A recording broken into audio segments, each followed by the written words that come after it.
Dibrech Yamim Chronicles is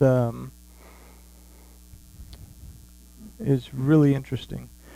All right, so we have King Asa. Asa's father was Abiah, and Abiah was the son of Rehoboam. So he is the fourth in descending from Solomon. Okay, so Solomon had a wishy-washy relationship with Elohim. We have Ecclesiastes that's kind of a repentance and teshuvah on Solomon's part. Rehoboam, on the other hand, was a really wishy-washy king. And he really wasn't a very good king in the eyes of Elohim. He allowed a lot of things that his father had actually started. Solomon had started putting up things to worship other deities, and because you have so many wives from so many different places and so many different things going on that you just you compromise with everyone. Okay, so Rehoboam had all the idols put up everywhere, and we read about Abijah in Kings, and also here in Chronicles it tells us that Abijah basically went along with whatever Rehoboam was doing. But we're told that Elohim was going to bring a king who had a heart like David. And getting kind of ahead of where we're going to look at, it says that this is in 15 verse 17. We'll look at it again, but it says, the heart of Asa was perfect all of his days. And that's going to be a question that we're going to really, really examine. The heart of Asa was perfect all of his days. It was complete. It was whole. Okay? Is our heart complete and whole? Okay? And we would want to say, yes, my heart is complete and whole towards my Elohim. So we're going to actually read this. And we're going to stop along the way and take a look at things. But starting in chapter 15, starting at chapter 14, verse 1. So Abiah slept with his fathers, and they buried him in the city of David. And Asa his son reigned in his place. In his days the land rested 10 years. And Asa did what was good and what was right in the eyes of Yahuwah his Elohim. Okay? So it rested 10 years. Nothing seriously good or bad happened because Asa was a minor. Okay? Asa was actually in the care of Ma'akala, I believe her name was. We'll read it in just a second. She was kind of regent. He was there. But when he became of age, then we go on. It says, and he removed the altars of the strangers and the high places. And Asa did what was good and what was right in the eyes of Yahuwah as Elohim. So when he became of age, he did what was good and what was right in the eyes of Elohim. And he removed the altars of the stranger and the high places and broke down the pillars and cut down the asherim. Okay, if we don't know what an asherim is, it's basically the same thing as what a totem pole would be today. Okay? And commanded Judah, to seek Yahuwah Elohim of their fathers, and to do the Torah and the command. And he removed the high places and the sun pillars from all the cities of Judah, and the rain rested under him. Okay, so Asa is starting to go through, and he's starting to tear down all the idols and the totem poles, the Ashereth poles, and he's starting to clean up what Rehoboam had started to put in place, and what Solomon had started to put in place. Rehoboam followed. Abiah really didn't care, but Asa did care. So he starts to clean everything up. Then it says, and he built cities of defense in Judah, since the land had rest and he had no fighting in those years, because Yahuwah had given him rest. So Asa does something interesting. He starts to build defensive measures. Okay?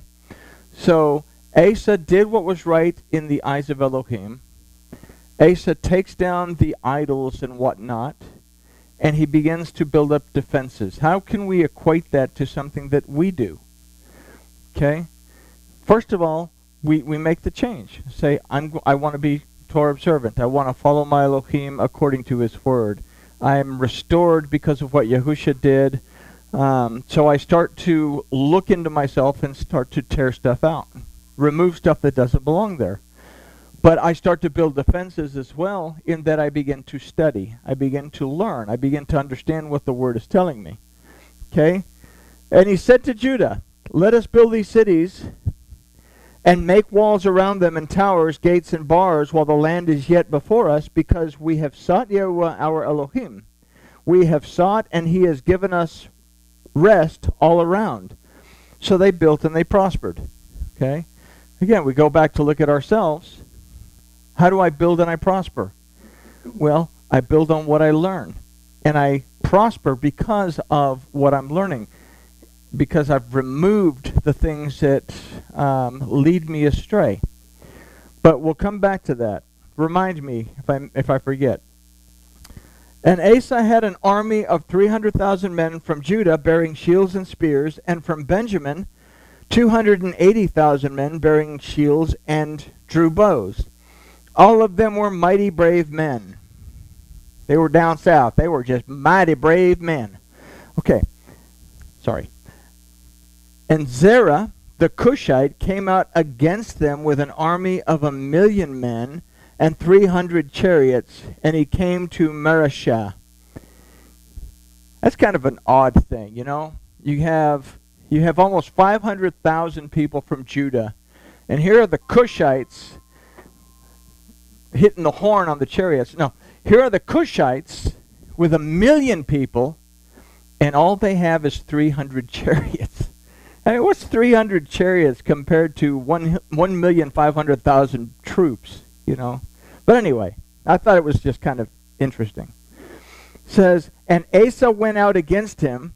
They set battle in array in the valley of Sephatha and Mareshah. Now listen to this, because this is important. And Asa called to Yahuwah his Elohim and said, Yahuwah, there is no one but you to help between the mighty and the powerless. Help us, O Yahuwah, our Elohim, for we rest on you, and in your name we go against this crowd. O Yahuwah, you are our Elohim. Do not let man prevail against you. Okay? He's calling out to Yahuwah Elohim to help him in the midst of this tremendous battle. Okay, they're outnumbered 2-1, which isn't really all that great, but they're outnumbered 2-1, and the Cushites have 300 chariots. You know, we think about that number as kind of being silly, but you have to understand the chariots back in those days were probably the most technologically advanced instrument of war that there was. Okay? These things were frightening things. This was like going up against tanks. Okay? So Yahuwah smote the Cushites before Asa and Judah, and the Cushites fled. And Asa and the people who were with him pursued them to Gerar, and the Cushites fell until none was left alive for them. For they were broken before Yahuwah and his army, and they took very much spoil. And smote all the cities around Gerar, for the fear of Yahuwah came upon them, and they plundered all the cities, for there was exceedingly much spoil in them. And they also smote the camps of the herdsmen, and captured many sheep and camels, and returned to Jerusalem.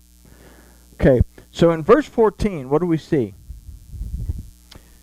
We see that Abiah dies. Okay, what we have is this wishy-washy, lukewarm thing dies. And what rises up is a serious king who's serious about the relationship with Yahuwah Elohim. And he goes through and he begins removing any forms of idolatry. Okay? So for a lot of us, we come from maybe a background where we were once wishy-washy. It was all that religion stuff. I don't want to have anything to do with it. And then we begin to grow, and we begin to remove things from our lives that maybe don't belong there. And we begin to study, and we begin to learn, and we begin to depend on Yahuwah Elohim. Okay?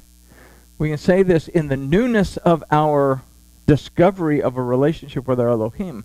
We depend on our Elohim. We call out to our Elohim. And then we actually are empowered by Yahuwah to overcome the things that are coming against us. Okay?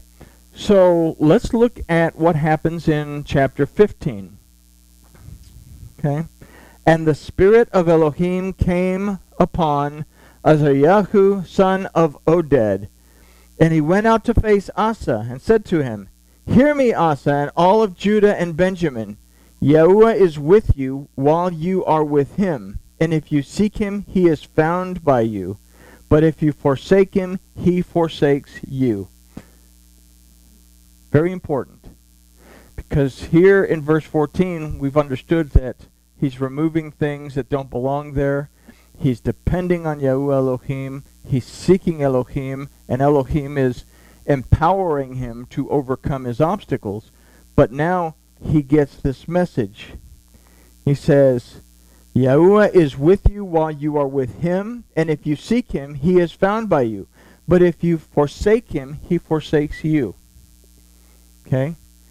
Yahuwah is with us if we are seeking him. But if we don't seek him, if we actually forsake him, go and look at something else, then Elohim does not act on our behalf. Okay? It's just a commandment that is kind of fudged here. The third commandment, do not bring my name to nothing.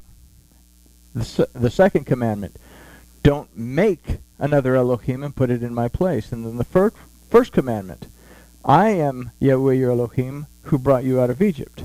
Okay? So once again, let me read that one more time because I want it in your mind as we go on. It says, Yahuwah is with you while you are with him. And if you seek him, he is found by you. But if you forsake him, he forsakes you. If you seek him, you'll find him. If you don't seek him, you won't find him. If you don't seek him and seek something else, then he won't act on your behalf. Okay?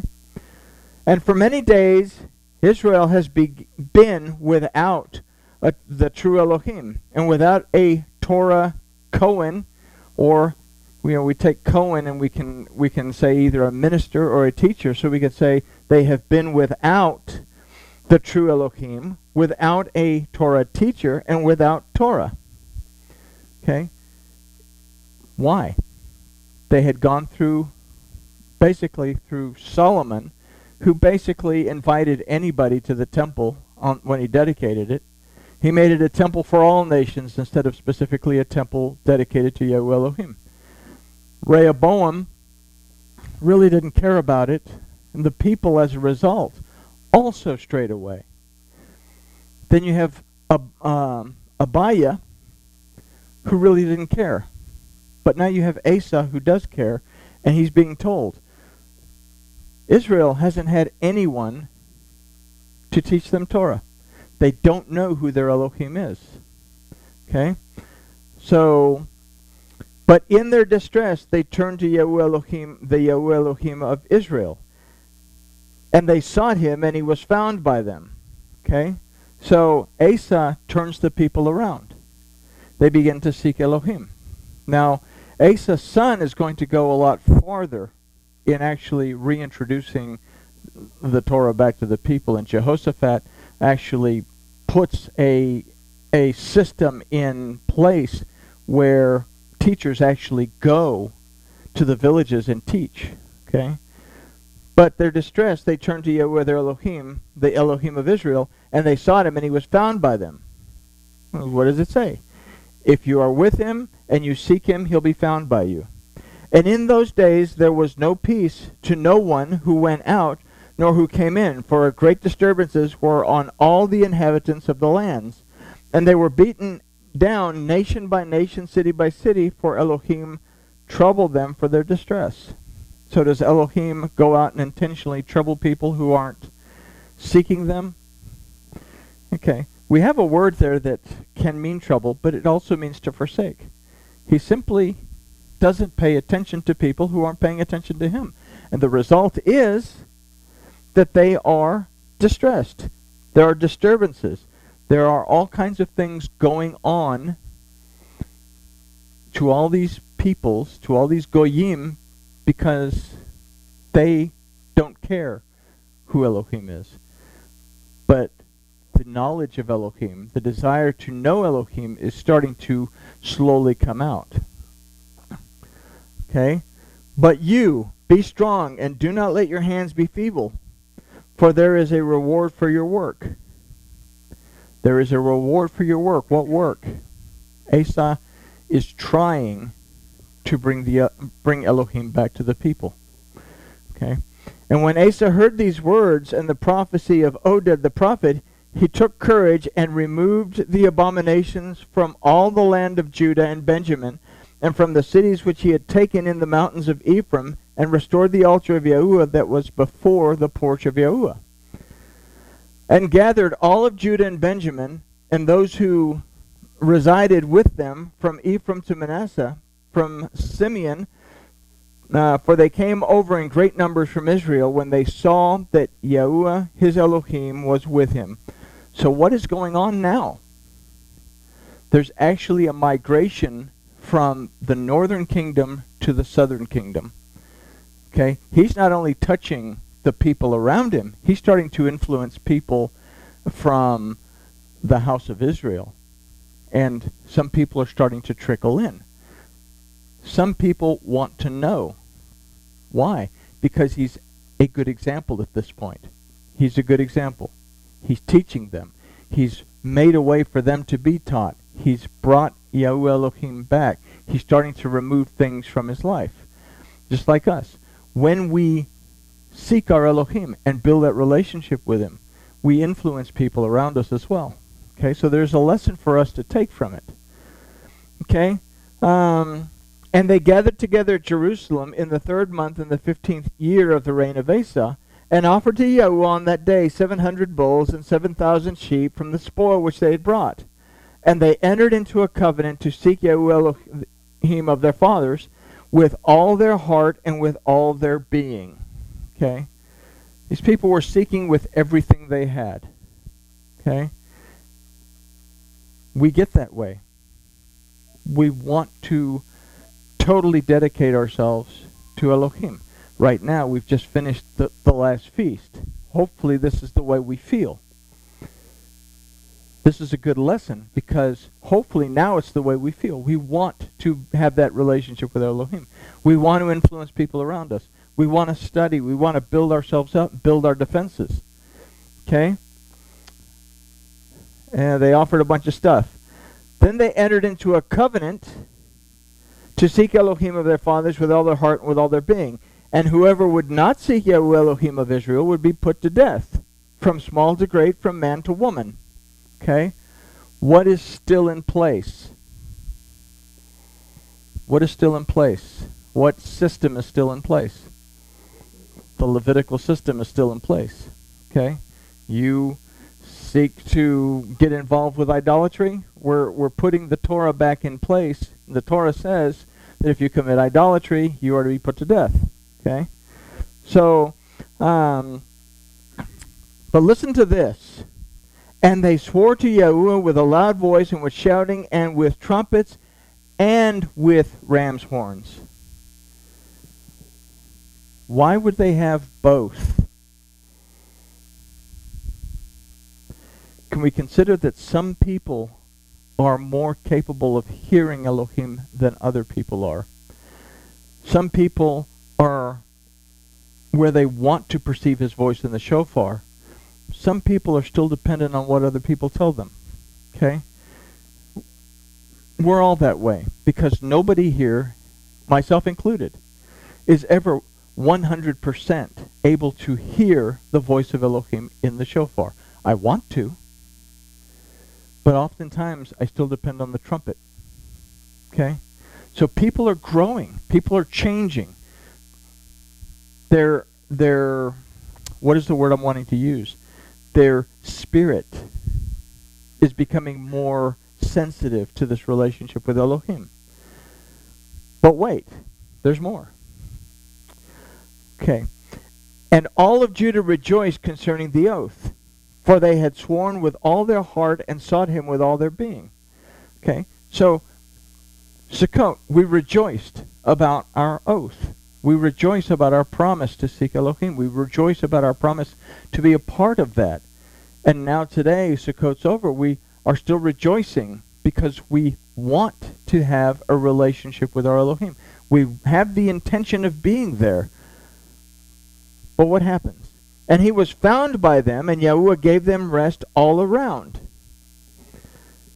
And he also removed Ma'akah, the mother of Asa, the sovereign, from being sovereigness mother, because she had made an abominable image of Asherah. And Asa cut down her abominable image and crushed it and burned it by the Wadi Kidron, by the brook of Kidron.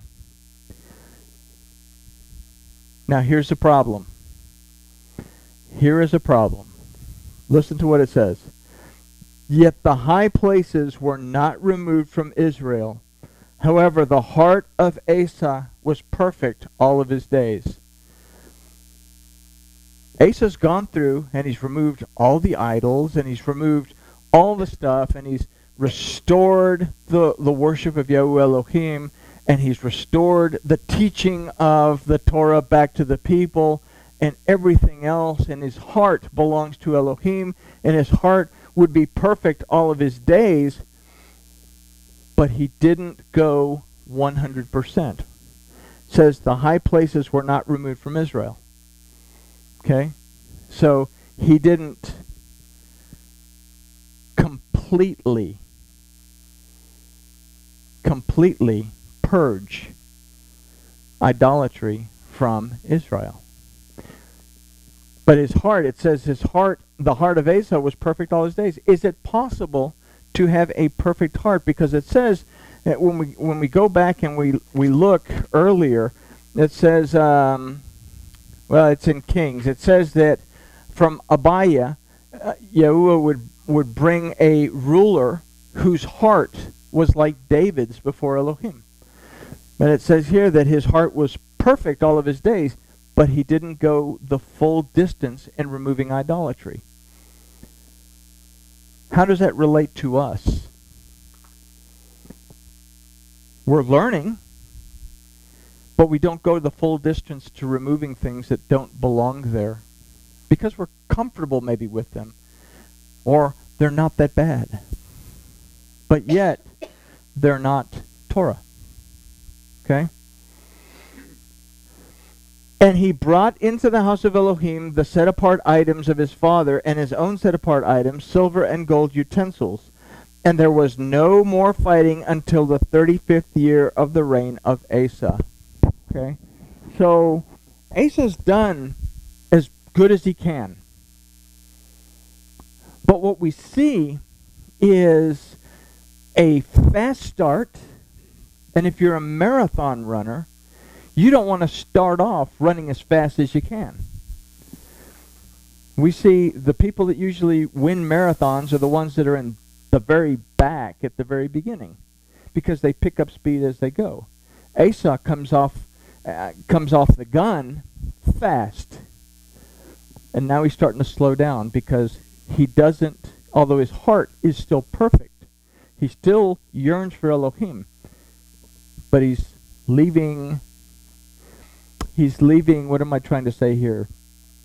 He's leaving some things undone. He's not doing everything he should do. Okay? So there's no fighting until the 35th year of the reign of Asa. 35. If we consider 30 to be lamed, to mean teaching, and 5 to be hey, to pay attention, it is here that he should be paying attention to the instruction of Elohim. The instruction of Elohim says, you shall not make any graven image of anything on the earth or in the heavens or in the sea and bow down to it. But yet, he's letting the stuff on the high places remain. So this leads to chapter 16. In the 36th year of the reign of Asa. Why does it tell us about the 35th year and the 36th year? Because if I'm not paying attention to the instruction of the Torah, what am I paying attention to? In the 36th year, the 6th is the flesh. I'm paying attention to my carnal feelings. Okay? And here's where it starts to erode. It says, in the 36th year of the reign of Asa, Baasha, the sovereign of Israel, came up against Judah and built Ramah to prevent anyone from going out or coming into Asa, king of Judah. So basically, Baasha is now building up a fortification to cut off the roads leading in and out of Jerusalem. He's basically building a siege. Okay? There is a guy that we would read about a few thousand years later, well, not even a few thousand years later, about 1,000 years later, by the name of Saladin, who is a Muslim fighting against the Christians, that in order for him to lay siege to something, what he would do is he would follow exactly what Baasha was doing. He would actually build cities to cut off supply lines going into the city that he was laying under siege. So here we have Baasha, the king of Israel, comes up against Judah, and he builds Ramah to prevent anyone from going in or coming out or coming into Asa, the king of Judah. So let's find out what Asa does about it. And Asa brought silver and gold from the treasuries of the house of Yahuwah and of the sovereign's house, and sent to Ben-Hadad, sovereign of Aram, who dwelt in Damascus. It doesn't really give us a whole lot of information. It says Asa brought silver and gold from the treasuries of the house of Yahuwah. We go back to Kings. You don't have to go there. I'll just tell you it's in Kings 15:18. It says, and Asa took all of the silver and gold that was left in the treasuries of the house of Yahuwah and in the treasuries of the king's house, and gave them to the hands of his servants to deliver to Baasha. Okay? He took all of the silver and gold out of the temple, took all of the silver and gold out of his own treasury to pay a price to Baasha. Well, let's go on. Here we go. Brought the silver and gold from the treasury of the house who dwelt in Damascus, saying, let there be a covenant between you and me, as there was between my father and your father. Now we're going backwards. Okay? His heart's perfect. All of his days. It says all of his days. If all of his days until he dies, he's got the right heart. I can have the right heart and totally fall away from my Elohim. I can have all the best intentions, but still not have the relationship that I should be having. And in this case, what's he doing? I want to go back to the way it was between your father and my father. We had trade. We had all this good stuff going on. We had good communication. There was peace and security. Okay? See, I have sent you silver and gold. Come break your covenant with Baasha, king of Israel, so that he withdraws from me. And Ben-Hadad listened to the king, to King Asa, and sent the commanders of his armies against the cities of Israel. And they smote Eon and Dan and Abel and Mayim and all the storage cities of Naphtali. And it came to be when Baasha heard it that he stopped building Ramah and ceased his work. Listen to this. Then Asa, the king, brought all of Judah, and they took away the stones and the timber of Ramah, which Baasha had used for building, and with them they built Geba and Mitzpah. What's just happened here? It's a huge thing. He has just traded silver and gold. He's just traded the redemption and the relationship that he has with Yahuwah Elohim, silver and gold, for